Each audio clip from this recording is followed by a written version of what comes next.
The ship from the Galactic Council arrived on a Tuesday morning. It was silver and shaped like a blade, cutting through Earth's blue sky like a knife through water. People in Seoul stopped walking and looked up. People in New York put down their coffee cups. People in Cairo pointed at the sky and called their families. The year was 2347, and humanity had spread to 17 colonies across 3 star systems. They had built cities on Mars. They had farms on distant moons. They had children who had never seen Earth's blue oceans. But to the rest of the galaxy, humans were nothing. Just another young species learning to walk among the stars. Admiral stood in the command center of the United Earth Defense Force and watched the alien ship descend. She was 53 years old with gray hair cut short and eyes that never seemed to blink. Her officers moved around her with nervous energy, but she remained still like a stone in a river. "They're requesting permission to land," said her aide, a young man named. His hands were shaking slightly. "Granted," said Admiral. "Let's hear what they have to say." The council ambassador was a tall creature with pale blue skin and 6 eyes arranged in a circle around its head. It called itself, and it walked like it owned every floor it stepped on. Behind it came 4 guards carrying weapons that glowed with a soft purple light. They met in the Great Hall of the United Earth Assembly. 200 human representatives sat in curved rows, watching as the alien delegation took their place at the center of the room. Ambassador looked around at the humans with what might have been amusement.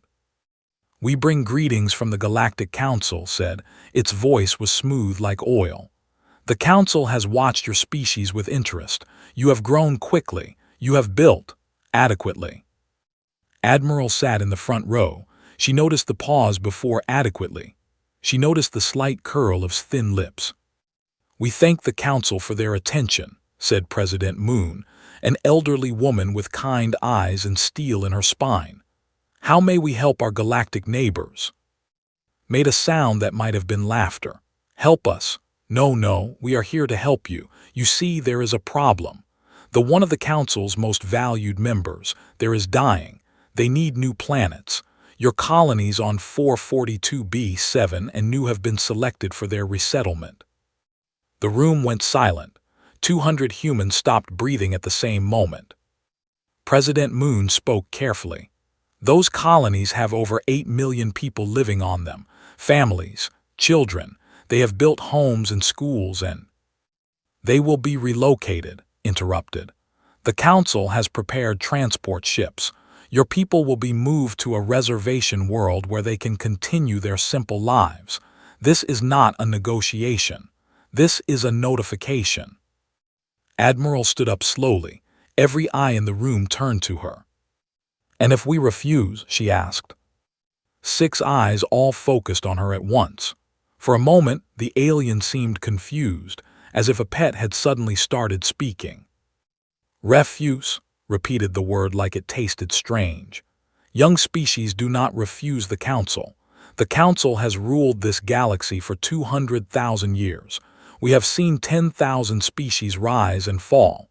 You are not significant enough to have opinions." The words hung in the air. Admiral felt something cold settle in her chest. Not fear, something else. Something that had been sleeping for a very long time. "I see," she said quietly.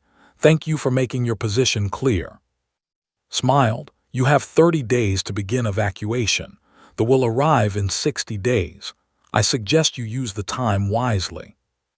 The alien delegation left the same way they came, like they owned everything they walked on. The silver ship rose into the sky and disappeared. The assembly chamber exploded into shouting voices. But Admiral did not shout. She walked quietly out of the chamber and took an elevator down 17 floors to a room that did not officially exist. She pressed her hand against a scanner, and a heavy door slid open. Inside, a man with messy hair and tired eyes looked up from a holographic display. Doctor was the person Admiral had ever met, and he looked like he had not slept in 3 days. "I heard," he said before she could speak. "I watched the broadcast." Can we fight them? Admiral asked. Doctor laughed softly. It was not a happy sound. Fight the Galactic Council. They have 42 member species. They have millions of warships. They have weapons that can crack planets in half. That's not what I asked. Doctor was quiet for a long moment. Then he turned back to his display and pulled up an image. It showed a ship unlike anything the Council had ever seen, sleek and dark and somehow wrong, like it existed in more dimensions than it should. We've been preparing, he said. For 200 years since we first learned about the Council, some of us have been preparing. We knew this day would come. We knew they would never accept us as equals. Admiral studied the ship. How many do we have? Not enough. Not yet, but we have other things, technologies they don't know about, weapons they can't imagine. Doctor met her eyes. They think we're primitive, they think we're children, they don't know what we've built in the dark. Admiral nodded slowly. The Assembly will vote tomorrow, but I already know the answer. We're going to fight. We're going to do what humans have always done when someone threatens our families. Admiral's voice was quiet but hard as iron. We're going to show them why that was a mistake. The next morning, the United Earth Assembly voted. The result was unanimous. Not a single representative voted to abandon their people. Not one. President Moon recorded a message for the Galactic Council. Her voice was calm. Her words were simple. We thank the Council for their offer of relocation. However, we must respectfully decline. The people of 442b, 7 and Nu are citizens of Earth. Their homes belong to them. We will not force them to leave. The response came within hours. A council of 200 ships appeared in orbit around Nu, the smallest and most distant of the three colonies. They blocked out the stars like a wall of metal and fire. Governor Shin Myra of Nu stood on the roof of the Capitol building and watched the ships fill her sky. She was 41 years old with black hair and farmer's hands. Her grandmother had been one of the first settlers. Her children had never known any other home. Her communication device buzzed. It was Admiral. They're going to make an example of you, the Admiral said. They want to scare the other colonies into surrendering. I know, Governor Shin replied. Help is coming, but it will take time. Can you hold? Governor Shin looked at the alien ships above her city. She thought about her children. She thought about her grandmother's grave on the hill outside town. She thought about every sunset she had watched from her kitchen window. We'll hold, she said, however long it takes. She ended the call and turned to face her staff. Their faces were pale with fear, but none of them ran. None of them looked away. Send out the call, Governor Shin said. Every person who can hold a weapon, every ship that can fly, we're not going anywhere. Above the planet, Fleet Commander of the looked down at the tiny human colony and smiled with all three of his mouths. This would be easy. This would be quick. These primitives would learn their place. He could not have been more wrong. The ultimatum came at dawn. Fleet Commander broadcast his message across every screen and speaker on Nu. His face filled the sky, gray skin, 3 mouths and eyes like pools of black oil. People of Nu, his voice boomed across the colony. You have 6 hours to evacuate, leave your homes, leave your possessions, board the transport ships we will provide. If you do not comply, we will begin cleansing operations. This is not a threat. This is a kindness. We are giving you a chance to live. In the capital city of 800,000 people heard the message. Mothers held their children close. Fathers looked at the sky with fear in their eyes. Old people sat quietly in their kitchens and remembered the earth they had left behind long ago. Governor Shin Myra stood in her office and watched the message repeat. Her aide, a young woman named Park, stood beside her with a tablet showing evacuation routes and shelter locations. Governor, Park said softly, what do we do? Governor Shin turned away from the screen. Through her window, she could see the main square where people were already gathering. Some were crying, some were praying, but many, so many, were standing with their backs straight and their fists clenched. "Open a channel to the alien fleet," Governor Shin said. "I want to respond." "Governor, maybe we should." "Open the channel." Park's hands trembled as she made the connection. The screens across the city flickered, and then Governor Shin's face appeared beside Fleet Commander's message. She looked small compared to the alien. She looked human. She looked unafraid. "Commander," she said, her voice was steady. "I am Shin Myra, Governor of New. I speak for the 2.3 million people who call this world home." His broadcast paused. He had not expected a response. On his bridge, surrounded by officers from 12 different council species, he leaned forward with curiosity. What would this primitive say? Would she beg? Would she weep? "We received your ultimatum," Governor Shin continued, "and we have discussed it with our people. Children asked their parents what would happen. Workers left their jobs to be with their families. Old people who built the first shelters on this world stood in the streets and looked at the sky." She paused. The entire colony held its breath. "And we have decided." Governor Shin's eyes seemed to burn. "We built this world with our hands. We buried our dead in its soil.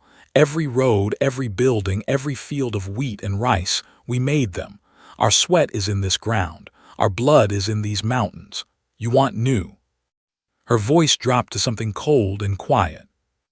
"Come and take it." For 3 full seconds, Fleet Commander did not move. Then he started to laugh. It was an ugly sound that echoed across his bridge. "Wonderful," he said, "truly wonderful. I have conquered 37 worlds, and never has a primitive given me such entertainment." He turned to his weapons officer.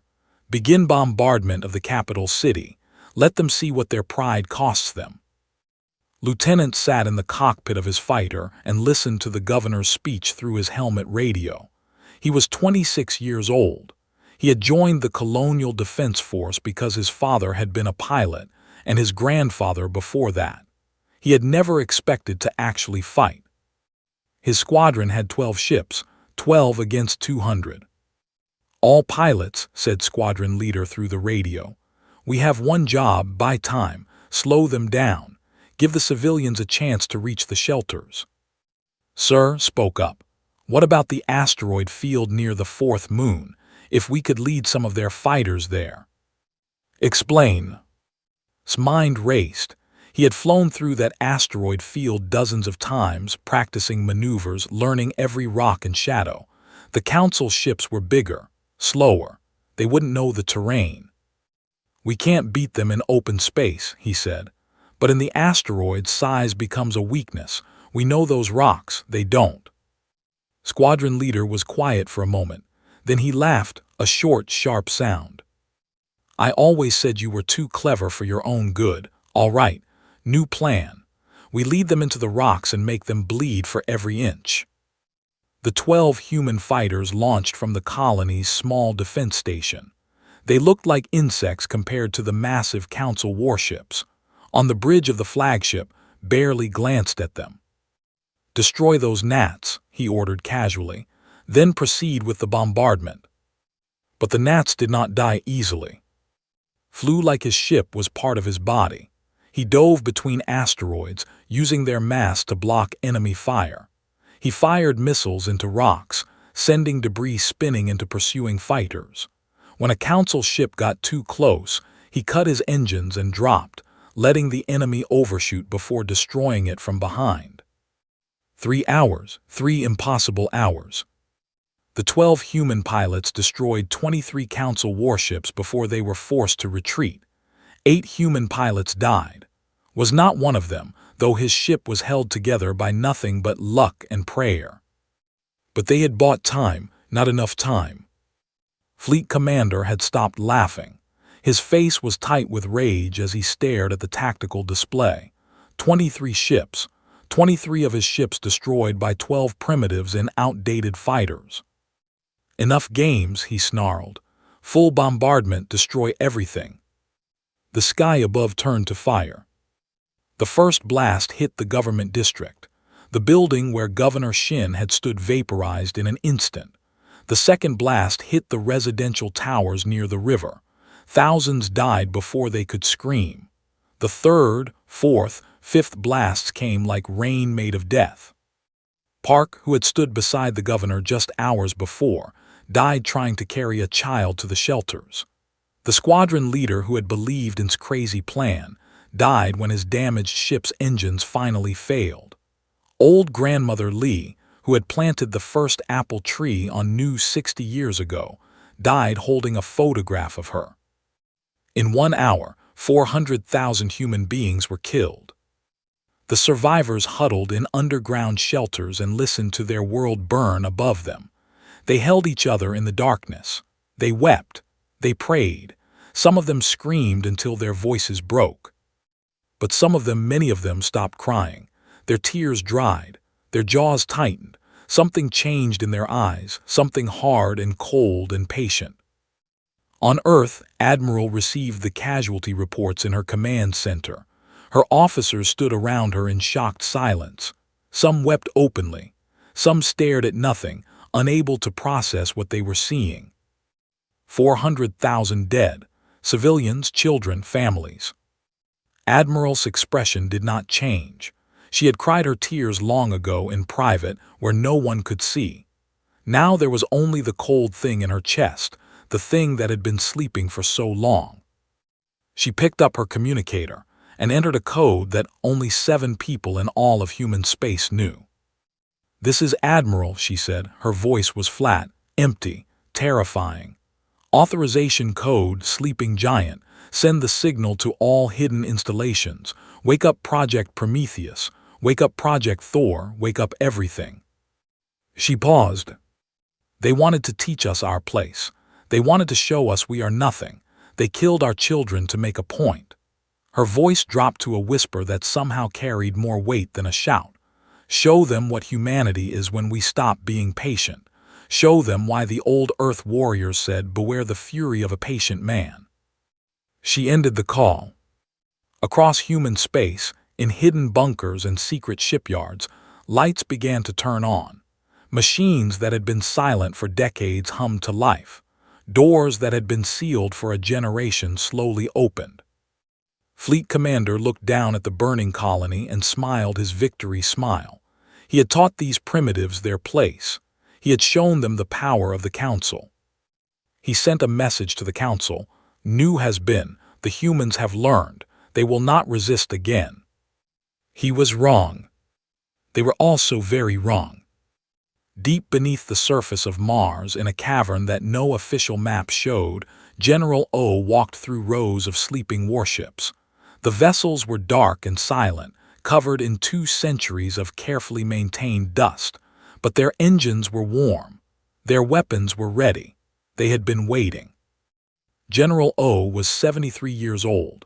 His hair was white, and his body was thin from years of sitting behind desks and staring at screens.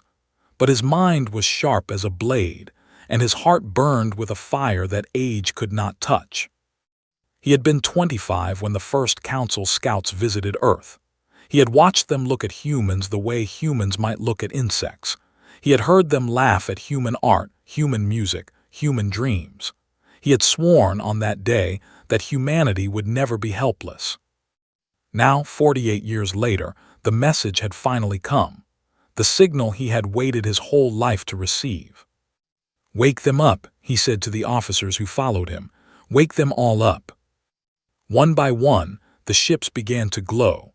Engines that had been silent for decades roared to life. Lights flickered on across miles of underground hangars. The sleeping giant was opening its eyes. On Earth, Engineer stood before a wall of screens showing systems coming online across human space. She was 38 years old with ink-stained fingers and eyes that sparkled with dangerous intelligence.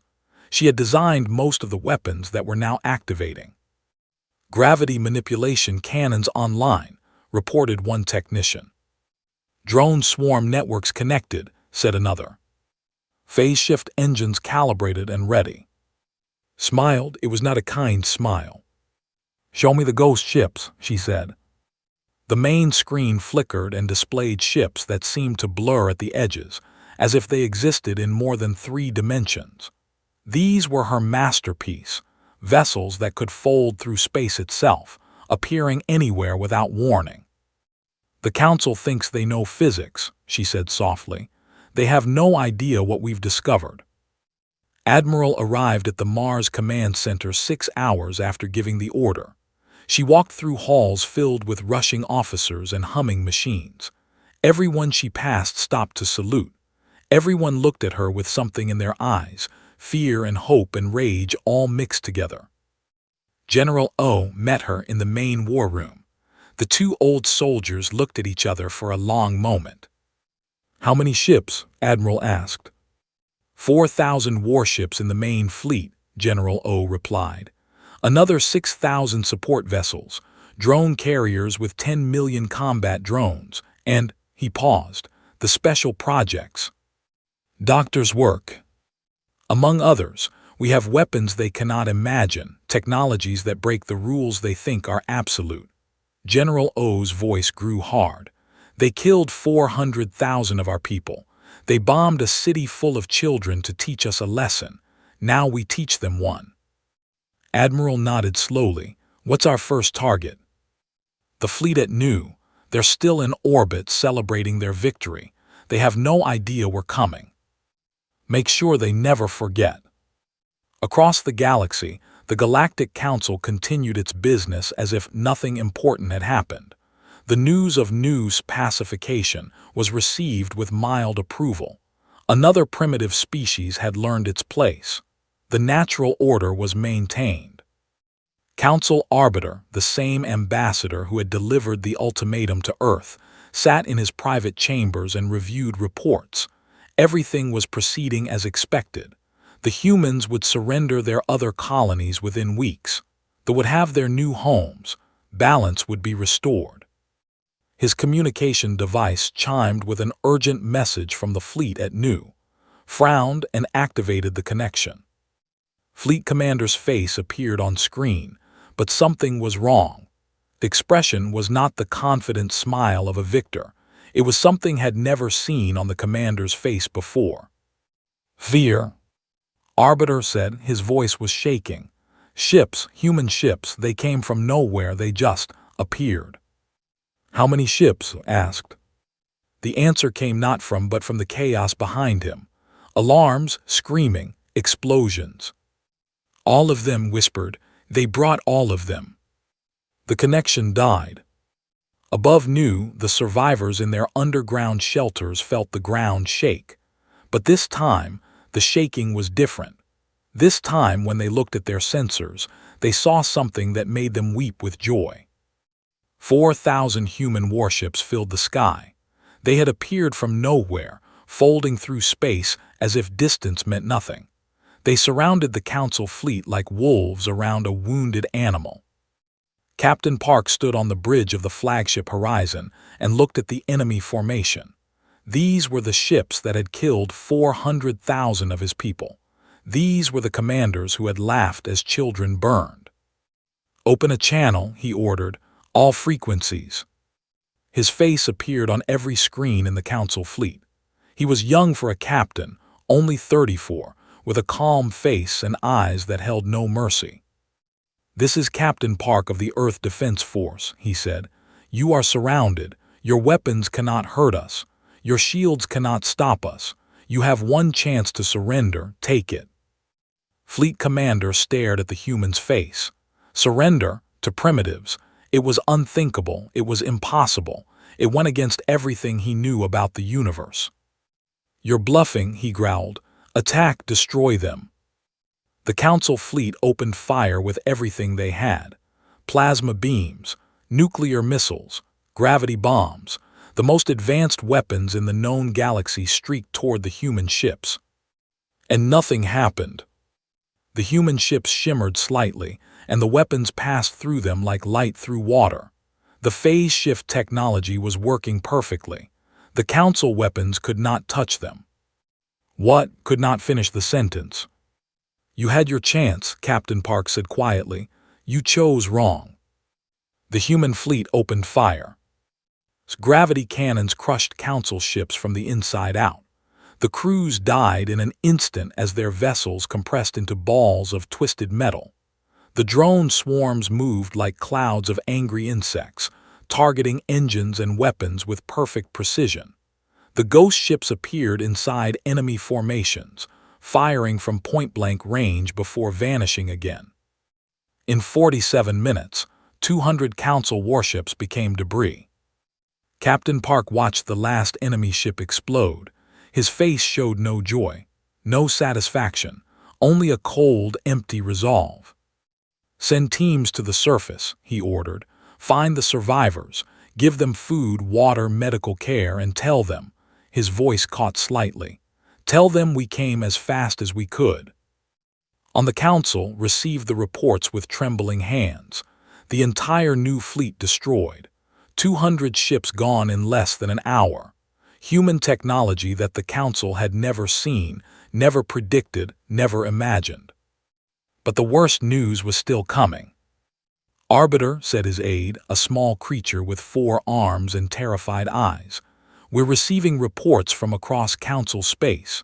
Human ships have appeared at 31 of our military installations, simultaneously. They're everywhere." Felt something he had not felt in 300 years of life. Cold, creeping terror. "How?" he whispered. "How is this possible? They're primitives, they're nothing." But they were not nothing. They had never been nothing. They had only been patient. In the war room on Mars, Admiral watched the tactical displays update with green victory markers. 31 simultaneous attacks, 31 perfect strikes. The Council's military infrastructure was collapsing like a house made of sand. General O stood beside her, his old eyes bright with fierce satisfaction. "They called us insignificant," he said. "They said we weren't important enough to have opinions." Admiral nodded slowly. "Now they'll learn the truth." "What truth is that?" She turned to face him, and her eyes were hard as stars. "The most dangerous thing in the universe is not the creature with the biggest claws or the hottest fire. It's the creature that watches, that waits, that remembers." She looked back at the screens showing human fleets spreading across the galaxy. "We remember everything they did to us, and now they will too." The war had begun, and humanity was just getting started. 6 months had passed since the first human counterattack. 6 months of fire and fury. 6 months that changed the galaxy forever. Private I.M. crouched behind a broken wall and watched enemy soldiers retreat across the burning plaza. She was 22 years old with short black hair and a scar across her left cheek from a battle 3 months ago. She had been a university student before the war, studying history of all things. Now she was a soldier. "Squad advance," ordered Sergeant Bay through the radio. "Keep formation, watch the rooftops." Moved with her squad through the ruined streets of a Council world called Prime, the capital of the entire Galactic Council. 6 months ago, reaching this planet would have been unthinkable. Now human boots walked on its sacred ground. They found the prison complex near the city center. It was a massive building made of black stone, with no windows and only one door. The kind of place designed to make people disappear. "What is this place?" asked one of the younger soldiers. "According to our intelligence," Sergeant Bay replied, "it's where the Council keeps species that refuse to obey, political prisoners, rebels, anyone who dared to say no." The door was sealed with alien technology that should have been impossible to break. A Council engineer might have spent hours trying to open it. Human engineers had created a device called a skeleton key that dissolved the lock in seconds. The door swung open. Darkness waited inside. Turned on her helmet light and stepped into the prison. The smell hit her first, the smell of too many bodies in too little space, of sickness and despair. Then the sounds, soft crying, whispered prayers in languages she had never heard. The cells stretched in rows as far as her light could reach. Hundreds of cells, thousands. And in every cell, creatures waited. Some were small and delicate, with butterfly wings that had been broken. Some were large and powerful, with muscles that had withered from years without use. Some were so strange that minds struggled to understand their shapes. But all of them had the same thing in their eyes: fear, hopelessness, the look of beings who had forgotten what freedom felt like. A small creature in the nearest cell pressed against the bars. It had silver fur and large dark eyes filled with tears. "Please," it whispered in broken common. "Please, no more tests, no more pain, we will be good, we promise." Felt her heart crack. She knelt down so her eyes were level with the creature's. Slowly, carefully, she removed her helmet so it could see her face. "We're not here to hurt you," she said softly. "We're here to let you out." The creature stared at her. "Let us out." "Yes, all of you, you're free now." But the creature's voice shook. "Who are you? What species comes to free prisoners?" Smiled. It was a sad smile, but real. "We're humans," she said. "We know what it's like to be underestimated. We know what it's like to be called primitive and worthless. And we decided that when we won, we wouldn't become what we fought against." One by one, the cells opened. Creatures who had been locked away for decades, some for centuries, stepped into the light. They blinked. They wept. Some fell to their knees and could not stand. And then, slowly, they began to understand what was happening. The council was falling. The species that had ruled the galaxy with cruelty and arrogance for 200,000 years was being torn apart by creatures they had called primitive. Word spread. From that prison, the story traveled to other freed prisoners, to secret rebel networks, to oppressed worlds across council space. The humans were coming. The humans were winning. The humans were freeing everyone. Rebellions erupted on 100 worlds. Species that had served the council as slaves suddenly remembered that they had once been free. They rose up. They fought. They joined the humans. High Arbiter, the supreme leader of the Galactic Council, stood in his command center and watched his empire crumble.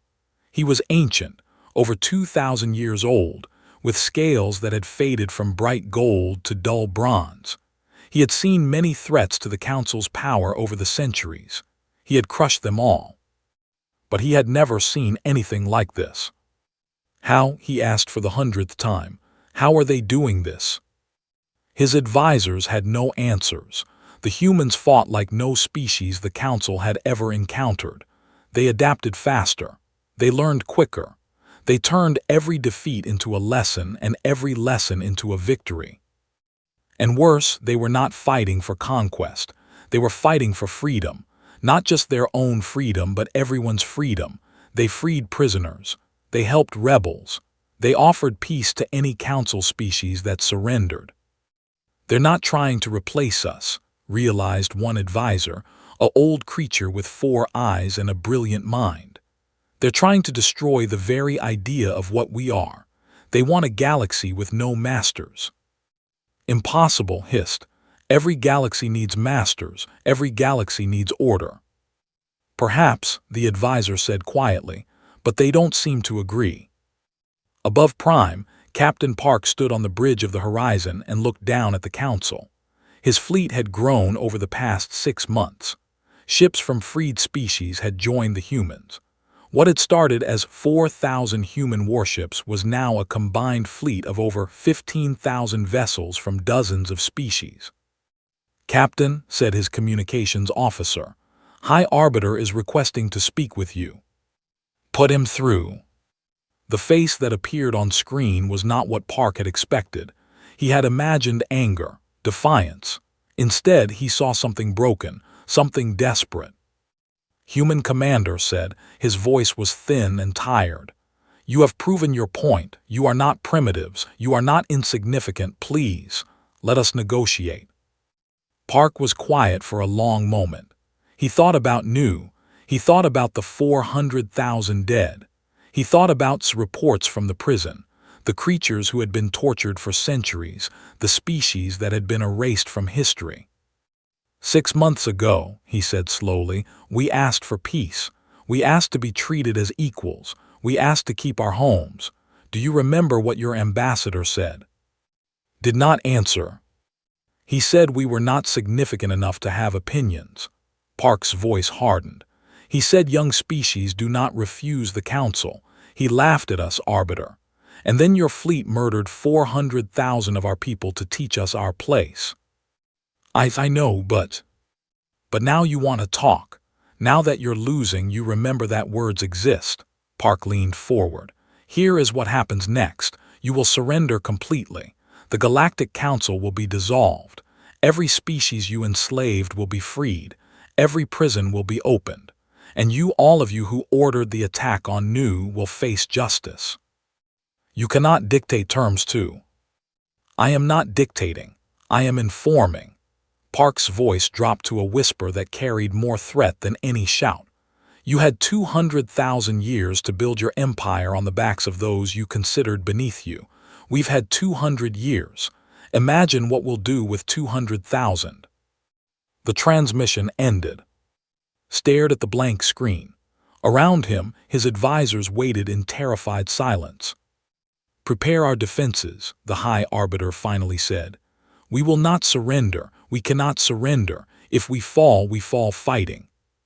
But even as he spoke the words, he knew they were empty. The defenses were failing. The allies were fleeing. The empire was dying. And somewhere below, in the streets of his own capital, freed prisoners were teaching their rescuers how to say thank you in 100 different languages. Private Iam sat in the ruins of a council guard station and shared her food with a small creature with silver fur and dark eyes. Its name was unpronounceable in human language, so she called it Star, because of the way its fur glittered in the light. What will happen now, Star asked, when the fighting is over? Looked up at the sky, where human ships circled like protective guardian spirits. We'll build something new, she said. Something better. A galaxy where no one is called primitive, where no one is locked in cages for being different, where every voice matters no matter how small. That sounds like a dream. Maybe, smiled, but humans are very good at making dreams real. Star looked at her with those large, dark eyes. Why do you fight for us? We are nothing to you. We cannot help you win. We are just small. Thought about the question for a long moment.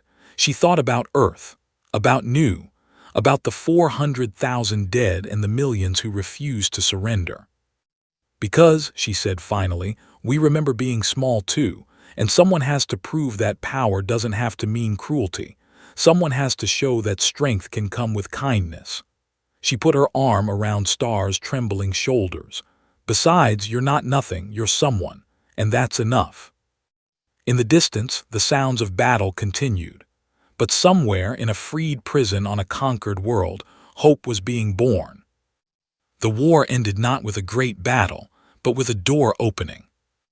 High Arbiter stood in the ancient council chamber, the same room where his ancestors had ruled the galaxy for 200,000 years. The walls were carved with the names of conquered species. The floor was made of stone taken from 1,000 subjugated worlds. Every inch of the room spoke of power and dominance. Now it felt like a tomb. The great doors opened and Admiral walked in. She was alone. No guards, no weapons, just an old woman with gray hair and eyes that had seen too much. Behind her, visible through the doorway, stood representatives from over 200 species, former slaves, former prisoners, former lesser beings. They watched in silence as the human admiral approached the throne where the High Arbiter sat. Did not rise, he still had that much pride. So, he said, you have one, what now? Will you execute me, burn our cities, enslave our people? It is what we would have done. Admiral stopped 10 feet from the throne. She studied the ancient creature for a long moment. No, she said simply. Blinked no. We will not execute you. We will not burn your cities. We will not enslave your people. Admiral's voice was flat, almost tired. We are not here to replace you. We are here to end you. Not your lives, your system, your way of thinking. The idea that some species are born to rule and others are born to serve. That is the natural order, insisted. The strong lead, the weak follow, it has always been so. And you were wrong. For 200,000 years you were wrong. Admiral stepped closer. You built an empire on fear and cruelty. You told yourselves that your power made you right, but power doesn't make anyone right, it just makes them dangerous. She reached into her coat and pulled out a document, actual paper, something almost unknown in the galaxy. She placed it on the arm of his throne. This is the Treaty of Surrender, she said. You will sign it. The Galactic Council will be dissolved. A new assembly will be formed, one where every species, regardless of age or strength, has equal voice. Your war criminals will face trial. Your prisons will be emptied. Your slaves will be freed. And if I refuse? Admiral's expression did not change. Then we will wait. We have time. We have patience. And eventually your own people will make you sign, because they are tired, they are hungry, and they know they have lost. His claws tightened on his throne. He wanted to refuse. Every fiber of his ancient body screamed at him to reject this humiliation. But he looked past Admiral at the faces watching from the doorway. He saw hatred there, but also something else. Hope, patience, the quiet certainty of beings who knew that their time had finally come. He signed the document. The crowd at the door began to cheer. The sound started soft and grew until it filled the ancient chamber, voices from 100 species crying out in joy and relief. Closed his eyes and felt something he had never felt before. Shame. The ceremony of the new Galactic Assembly was held 1 month later, on a space station built in neutral territory. Representatives from 247 species gathered in a circular chamber with no thrones, no elevated platforms, no symbols of hierarchy. Every seat was the same height. Every voice carried the same weight. Doctor stood at a podium and addressed the gathering. He looked healthier than he had in years. He had finally slept. For 200 years, he said, humanity worked in secret. We built weapons and ships and technologies that we hoped we would never need to use. We prepared for war while praying for peace. He paused. But now the war is over, and we face a choice. What do we do with what we have built? He pressed a button, and holographic displays appeared throughout the chamber, schematics and designs and formulas that made even the most advanced species gasp. We could keep these secrets, Doctor continued. We could use them to become the new masters of the galaxy. We could make you all bow to us as you once bowed to the Council. He shook his head slowly.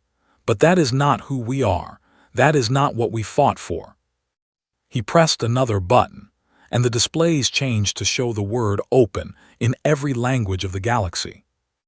All of it, he said. Every technology, every discovery, every advancement we have made. It is now freely available to every species in the galaxy. Knowledge should not be hoarded. That was the Council's way. It will not be ours. The chamber erupted in astonished murmurs. Species that had been advanced technology stared at the gifts being offered. Engineers and scientists wept openly. Ambassador Han took the podium next. She was 26 years old, the youngest human to ever hold such a position. Her elders had chosen her deliberately. The old galaxy had been ruled by ancient creatures who feared change. The new galaxy would be led by those young enough to imagine something different. We have been asked, she said, why humanity does not simply take control. We have the weapons, we have the ships. We have proven that we can defeat anyone who stands against us. She smiled softly. Many of our own people asked the same question. After what was done to Nu, after 400,000 of our people were murdered, some wanted revenge. Some wanted to make the Council suffer as we had suffered. She paused, and her eyes swept across the chamber. But we remember something they forgot. We remember what it felt like to be small. We remember what it felt like to be dismissed, to be called primitive, to be told that our opinions did not matter. Her voice grew stronger. And we swore that if we ever gained power, we would not become what we fought against. We would not forget the small. We would not silence the weak. We would lift everyone up, not push everyone down. The chamber was silent. "So no," Ambassador Han continued.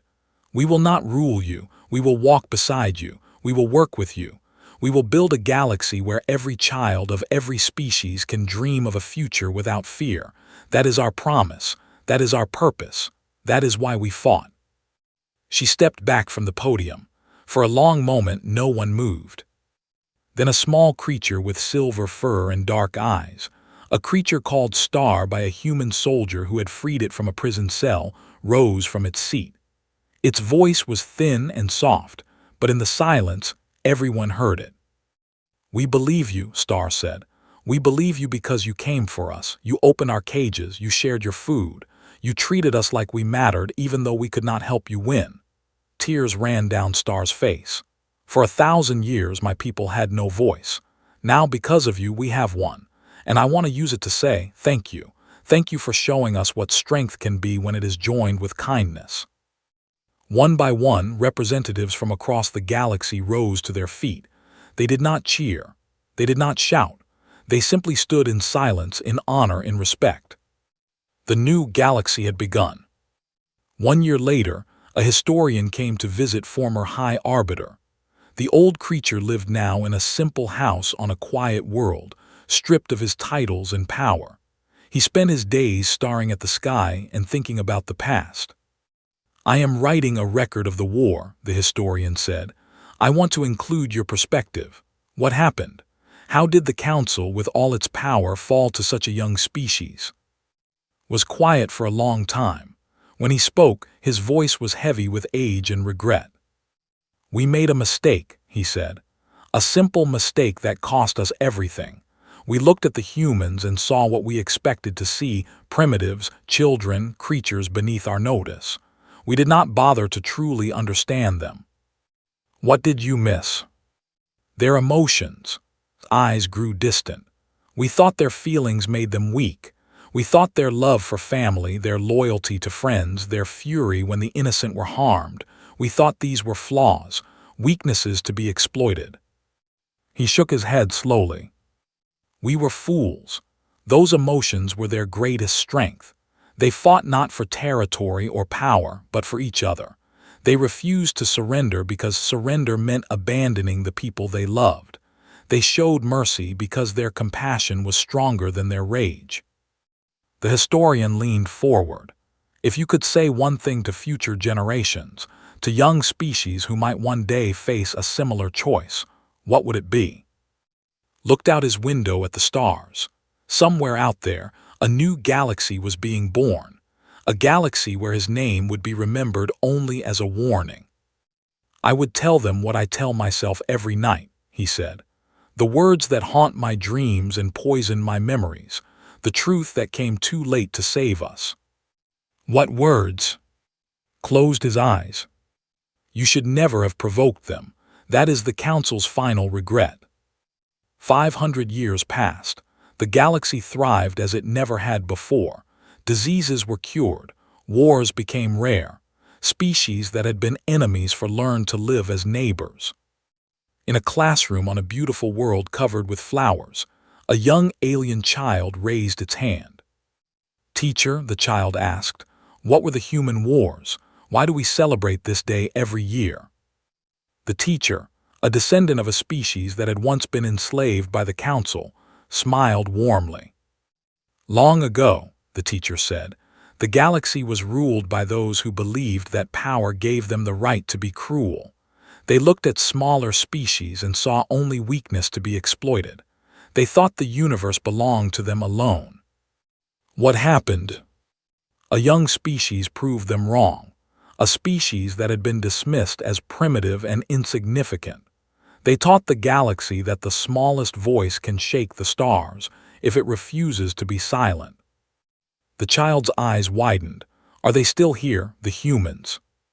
The teacher looked out the window, where human children played alongside children of a dozen other species. They were laughing. They were friends. "Yes," the teacher said, "they are still here, and they are still teaching us the same lesson they taught the Council all those centuries ago." "What lesson is that?" The teacher smiled. That true strength is not measured by how many you can destroy, but by how many you choose to protect.